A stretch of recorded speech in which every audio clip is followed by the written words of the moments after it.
Hello friends, இங்கே பாருங்கள். இப்போ நம்ம ப்ளவுஸில் கொக்கி கட்டுறோம் இல்லைங்களா? கொக்கி கட்டும்போது நிறைய பேர் பார்த்தோன்னா இப்படி சென்டராக வச்சு கட்டிடுறாங்க. அப்படி கட்டினா என்ன ஆகும்னு பார்த்திங்கன்னா, நம்ம ப்ளவுஸ் போடும்போது பார்த்திங்கன்னா ப்ராப்பராக இருக்காது, கொஞ்சம் லூஸ் வரும், பர்ஃபெக்டாக இருக்காது. அதுக்கு பதிலாக இப்போ மேலே ஒரு 1/4 இன்ச்சு மட்டும் விட்டுட்டு அதுக்கப்புறம் நாம் மார்க் பண்ணி கொக்கி கட்டணும்.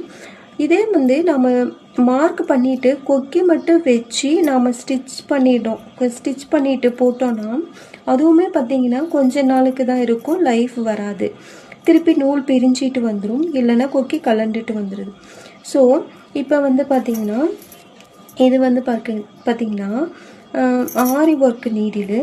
இப்போ நாம் இப்போ கொக்கி கட்டும்போது என்னான்னு பார்த்திங்கன்னா கொஞ்சம் இதில் ஹோல் பண்ணி இப்படி எடுத்துக்கணும்.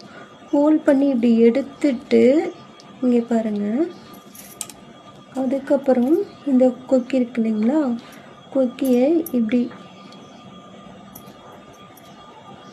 விட்டு இப்படி நாம் எடுத்துடணும்.